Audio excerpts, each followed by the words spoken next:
Gawat, makin panas. Inilah 3 berita politik terbaru hari ini. Berita pertama, gawat, Rocky Gerung bikin gerakan Liga Boykot Pemilu. Saya yang akan pemimpin langsung. Berita kedua, kritik pasal penghinaan presiden. Rocky Gerung bandingkan Jokowi jika di Amerika. Berita ketiga, peringatan untuk Indonesia, hati-hati, jangan jadi krisis seperti di Sri Lanka. Inilah berita pertama, Rocky Gerung bikin gerakan Liga Boykot Pemilu. Saya yang akan pimpin langsung. Rocky Gerung selaku pendiri dari Perhimpunan Pendidikan Demokrasi P2D menggagas gerakan Liga Boykot Pemilu LBP. Adapun gagasan tersebut dibuat oleh Rocky Gerung sebagai bentuk protes terhadap ambang batas presidensial threshold dengan persentase sebesar 20%. Dan gerakan tersebut akan dipimpin langsung oleh Rocky Gerung. Pada awalnya, Rocky Gerung meminta partai politik atau parpol untuk menggugat ambang batas 20% menjadi ambang batas 0% demi kepentingan demokrasi. Kalau paham demokrasi, nolkan threshold, minta itu. Kalau kalian masih berusaha koalisi demi merebut tiket, itu artinya kalian gak paham demokrasi, kata Rocky Gerung di acara adu perspektif bertajuk Pidato Megawati dan Gerilya Parpol Cari Koalisi pada Kamis 23 Juni. Kalau kalian gak paham, saya akan pimpin gerakan untuk boykot pemilu, namanya LBP, Liga Boykot Pemilu, sambungnya. Menurut Rocky Gerung, parpol saat ini seolah-olah mereka bekerja demi demokrasi. Ini saya serius, karena partai-partai pertontonkan pada rakyat seolah-olah mereka bekerja demi demokrasi, padahal cuma mau tiket. Demokrasi itu gak boleh ada tiket. Itu artinya batalkan 20%, jelasnya. Menurutnya, ambang batas 20% ini merupakan kunci atau dalang pada ajang Pilpres 2024 nanti. Dan pada akhirnya, partai-partai politik terpaksa kawin demi meraih ambang batas 20%. Jadi saya sarankan Demokrat maju ke Mahkamah Konstitusi. Ya, PKB berwacana, PKS sudah pasti di situ. Bahkan DPD sebagai lembaga mau maju kok, katanya. Jadi, itu sebagai nasihat dari orang yang prihatin terhadap upacara kawin paksa kalian itu, pungkas Rocky. Dalam acara tersebut, turut hadir politikus senior PDIP, Panda Namaban, yang menyaksikan penjelasan Liga Boykot Pemilu LBP oleh Rocky Gerung. Terkait wacana Rocky Gerung yang ingin memimpin LBP, Panda tidak beri komentar apapun. Nggak ada komentar, panjang ceritanya, kata Panda.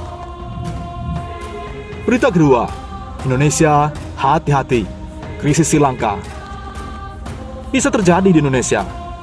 Krisis ekonomi parah yang saat ini terjadi di Sri Lanka membuat negara mereka ada di ambang kolaps. Listrik padam, pom bensin stok kosong, sekolah tutup, living cost tinggi, hingga nggak mampu bayar gaji PNS. Mari kita ulas dengan menyebut nama Allah yang Maha Pengasih lagi Maha Penyayang. Menurut teman-teman, apa sebenarnya yang menjadikan faktor utama krisis di Sri Lanka terjadi? Apa pandemi COVID-19? Apa konflik Rusia versus Ukraina? Apa blunder pemerintah? Apa terjerat utang LN? Pada bulan Mei lalu, pemerintah Sri Lanka dinyatakan default alias gagal bayar ratusan juta dolar utang luar negeri yang memang sudah jatuh tempo. Kondisi ini disebut sebagai krisis ekonomi terburuk yang dialami Sri Lanka sejak mereka meraih kemerdekaan pada tahun 1948. Dalam tulisan kali ini, saya pengen men-share ke teman-teman yang tentang latar belakang yang terjadi sebab terjadinya krisis ekonomi serius di Sri Lanka saat ini. Terima kasih untuk kredit goes to BBC News, Al Jazeera, The Financial Times, dan sumber lain yang ulasannya kujadikan rujukan. Kondisi default di Sri Lanka ini tidak terjadi dalam semalam. April lalu, rakyat Sri Lanka melakukan protes besar-besaran karena harga kebutuhan yang naik gila-gilaan. Bahkan, pemerintah Sri Lanka sampai harus mengemis bantuan luar negeri agar tetap bisa membayar hutangnya. Pada Juli tahun 2021 lalu, pemerintah Sri Lanka diharuskan membayar 1 miliar dolar kepada kreditur. Itu pun dibayar pakai uang pinjaman lagi. Beberapa sumber pinjaman itu dari IMF dan Cina. Saat itu, Bloomberg udah ngasih warning kalau Sri Lanka punya resiko bangkrut cukup tinggi. Dan prediksi Bloomberg itu beneran terjadi. Sri Lanka dinyatakan default setelah gagal memenuhi kewajibannya membayar bunga hutang sebesar 78 juta dolar.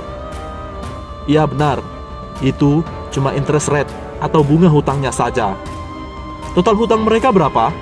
Kurang lebih 51 miliar dolar.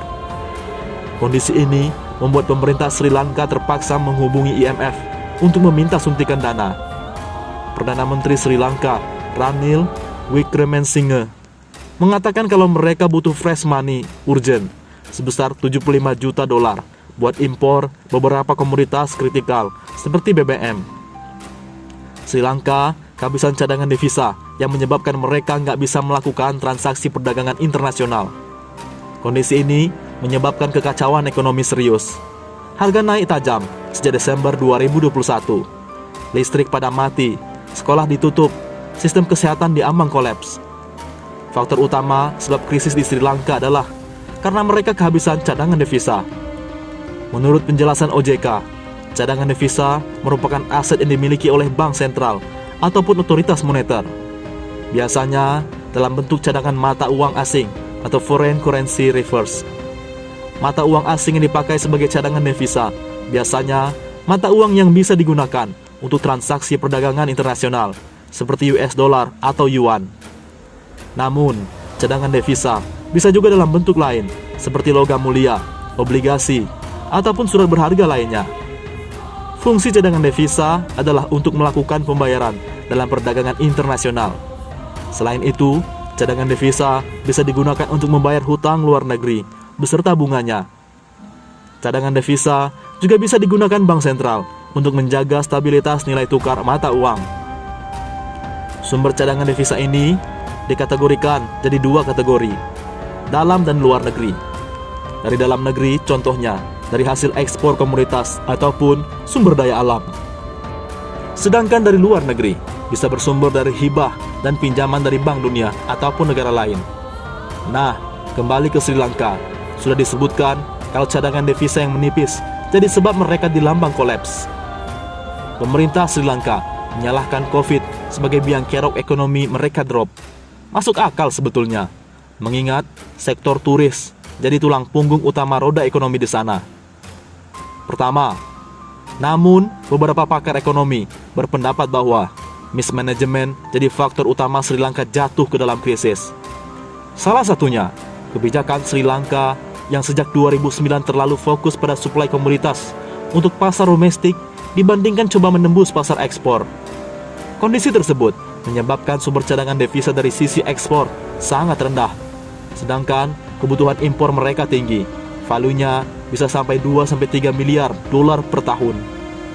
Ketika neraca perdagangan ekspor dan impor tidak berimbang, itu bisa menguras habis cadangan devisa. Kedua, faktor adalah proyek infrastruktur besar yang habiskan biaya mahal. Contohnya, proyek pembangunan pelabuhan Hambantota dan Colombo Port City yang total menghabiskan 17 miliar dolar Amerika Serikat. Dan duit ini pinjamnya dari Cina. Ternyata keduanya nggak menghasilin banyak revenue alias zonk. Ketiga, faktor keputusan Presiden Gotabaya Rajapaksa yang membuat kebijakan pengurangan pajak atau tax cuts di saat pemerintah butuh dana besar untuk membayar hutang. Kebijakan ini disebut Menkeu Sri Lanka Ali Sabri menghilangkan income pemerintah hingga 1,4 miliar dolar Amerika Serikat. Keempat, ketika persoalan cadangan devisa jadi serius di awal tahun 2021, Sri Lanka membatasi impor pupuk pertanian untuk menekan kos impor. Disuruh pakai pupuk lokal, ternyata gagal panen dan itu memaksa Sri Lanka impor kebutuhan pangan lebih banyak.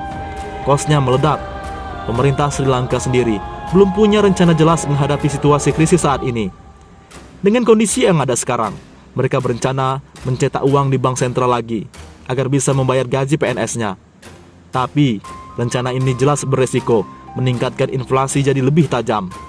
As we know it, Sri Lanka punya total hutang sekitar 51 miliar dolar Amerika Serikat. Tahun ini, mereka harus melunasi sekitar 7 miliar dolar dan sekitar segitu buat tahun-tahun selanjutnya. IMF mewajibkan Sri Lanka menaikkan interest rates dan pajak sebagai syarat untuk dapat pinjaman. World Bank menyetujui proposal pinjaman sebesar 600 juta dolar. India juga memberikan pinjaman ekstra sekitar 3,4 miliar US dollar buat kebutuhan impor yang urgent buat segera dikirim.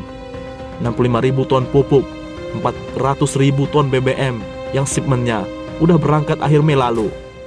Negara-negara G7, Kanada, France, Jerman, Italia, Jepang, UK dan US berencana memberikan bantuan dana untuk meringankan beban utang Sri Lanka. Cina juga berencana melakukan negosiasi untuk restrukturisasi utang Sri Lanka yang ditaksir mencapai 6,5 miliar dolar Amerika Serikat. Dan seperti yang sudah terjadi saat krisis ekonomi manapun, yang terdampak paling keras adalah kelompok lower income. Mereka kesulitan untuk beli kebutuhan pokok, layanan kesehatan, hingga kehilangan income atau PHK. Situasi politik, ketertiban, dan keamanan di masyarakat tidak stabil. Kondisi krisis ini membuat banyak warga Sri Lanka memikirkan segala cara untuk bisa kabur meninggalkan negaranya, termasuk upaya mereka jadi imigran ilegal. 15 Juni lalu, sebanyak 64 orang ditahan Angkatan Laut Sri Lanka saat mencoba kabur melewati jalur laut. Semoga ini bisa jadi pelajaran buat Indonesia. Beneran, harus hati-hati bikin kebijakan atau proyek-proyek gede ambisius, terlebih di situasi sekarang. Semoga masyarakat Sri Lanka diberi kekuatan dan bisa survive di masa-masa sulit mereka.